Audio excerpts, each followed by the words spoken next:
Welcome back. क्या आपको पता है चिकन दुनिया की सबसे अब्यूज्ड जाति है।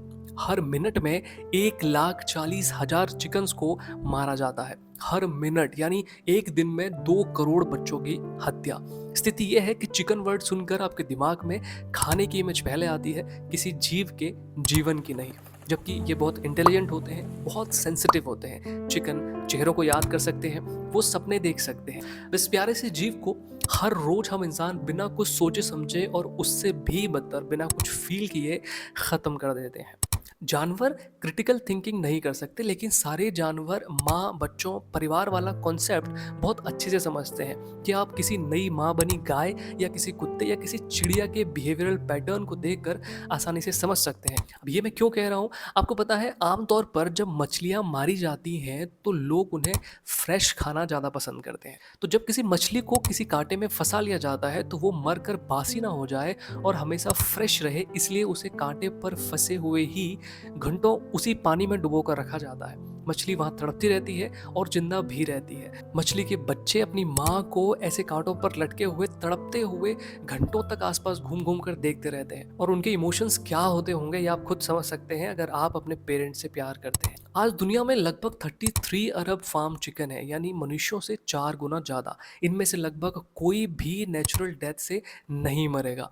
एग इंडस्ट्री में अरबों की संख्या में चूजों यानी मेल चिक्स को जिंदा ही क्रश करके या जलाकर मार दिया जाता है। यूट्यूब पर ऐसी वीडियो बहुत सारे अवेलेबल है।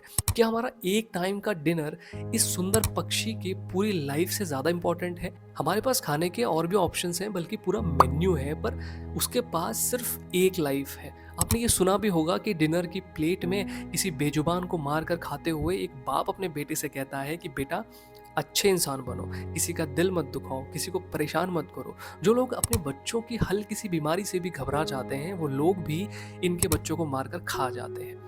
कई सारी माताओं को भी मैंने सुना है जो ये कहती हैं, अरे कुछ नहीं होता, खाना चाहिए, शरीर के लिए अच्छा होता है, बच्चों की सेहत के लिए अच्छा होता है। लेकिन हम भूल जाते हैं कि हम कुछ मांस के टुकड़ों के साथ साथ एक माँ के आंसू, किसी बेजुबान का दर्द, उसकी सिसकियाँ और उसकी चीख भी अपने बच्चों को खिला देते हैं या खुद खा लेते हैं। हम कहने को पूजा भी करते हैं, कहने को हम मंदिर भी जाते हैं, लेकिन किसी की लाइफ भी ले लेते हैं, और लॉजिक होता है ये सब कुछ नहीं होता, बस मन साफ होना चाहिए। हमारी डेली लाइफ का कोई सेलिब्रेशन हो, आपके बच्चे का बर्थडे हो या कोई एनिवर्सरी हो, तो हम सबसे पहले चिकन मंगा लेते हैं। शादी हो तो मंगा लेते हैं, एनिवर्सरी हो तो मंगा लेते हैं। हमें सोचना चाहिए जब जब हम खुश होते हैं, जब जब हम सेलिब्रेट करते हैं, तब हम अपनी खुशी में किसी का पूरा जीवन छीन लेते हैं। ये कैसा सेलिब्रेशन है? जितना प्यार हम अपने बच्चे से करते हैं, शायद वो भी अपने बच्चों से उतना ही प्यार करता हो। जिसके बच्चे को आपके डिनर के लिए उसके सामने काट दिया गया है। हमारे पास वेज में इतने सारे ऑप्शंस हैं कि गिनती नहीं कर पाएंगे। फिर भी जिनको खाना है उनको खाना है। लॉजिक, अगर नहीं खाएंगे तो इनकी आबादी बहुत ज़्यादा बढ़ जाएगी। वाह, हम इतने रिस्पॉन्सिबल हो गए। जगह जगह कूड़ा करें, थूके नहीं तो उससे गंदगी हो जाएगी, यहाँ हमारा ध्यान नहीं जाएगा। बाकी चीज़ों की रिस्पॉन्सिबिलिटीज़ में हम हाथ खड़े कर देंगे। और आबादी तो कुत्तों की भी बढ़ रही है। कौवे, चूहे, चमगादड़ सब बढ़ रहे हैं। हम इतना इकोसिस्टम के लिए काम कर रहे हैं, तो यहाँ भी हमें कुछ काम करना चाहिए। आपको पता है, आप इन फैक्ट्रियों के पास से रात को गुजरे तो बेहद तेज 1000 वॉट के बल्ब सारी रात जलते हैं। क्यों?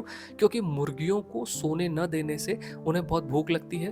भूख रेगुलेट करने वाले हार्मोन बिगड़ जाते हैं, और ये तेजी से उन्हें फुलाने का, उनका वजन बढ़ाने का एक सस्ता जुगाड़ है। सारी मीट इंडस्ट्रीज में पशुओं को लगातार एंटीबायोटिक्स दी जाती है। क्यों? बीमारी से बचाने के लिए नहीं, बल्कि उन्हें फुलाने के लिए, उनका वजन बढ़ाने के लिए। ये एक एंटीबायोटिक का साइड इफेक्ट है। आज पूरी दुनिया में 80% एंटीबायोटिक्स या स्टेरॉइड का प्रयोग सिर्फ इसी काम के लिए हो रहा है। और ज़्यादा एंटीबायोटिक्स और स्टेरॉइड्स से इंसान को कैंसर तक हो जाता है, और हम इन्हें बड़े चाव से खा रहे हैं। जब हम समझ जाएं कि दर्द सब्जेक्टिव नहीं है, इमोशंस सब्जेक्टिव नहीं है, रोना सब्जेक्टिव नहीं है, रोना सबका बराबर है, आपका भी और किसी जानवर का भी। बच्चों के लिए ममता सब्जेक्टिव नहीं है। जो आपकी है अपने बच्चों के लिए, वही उनकी भी अपने बच्चों के लिए है। फ़र्क सिर्फ इतना है कि आप बोल सकते हैं, आप अपने कानून से, अपनी ताकत से अपने बच्चों का अपना बीच बचाव कर सकते हैं, लाइफ इंश्योरेंस ले सकते हैं। वो लाचार हैं, वो बेबस हैं, वो सिर्फ खुद को या अपने बच्चों को कटता हुआ देख सकते हैं और रो सकते हैं। इस वीडियो के बाद मैं अपने बहुत सारे दोस्तों से बहुत कुछ सुनने वाला हूँ, लेकिन अगली बार पार्टी के टाइम मेरे पास चिकन खाने से भी एक अच्छा ऑप्शन है। अगली बार हमारे बच्चों का या हमारा कोई बर्थडे हो या कोई ऐसा फंक्शन आए जिसे हमें सेलिब्रेट करना हो, तो हमें उस शॉप पर जाना चाहिए जो पिंजरों में पक्षियों को बेचते हैं। वहाँ से दो पंछियों को खरीद कर उनको खुले आसमान में अपने बच्चों के हाथों से आज़ाद कर देना चाहिए। यकीन मानिए, चिकन खाने से ज़्यादा मज़ा आएगा।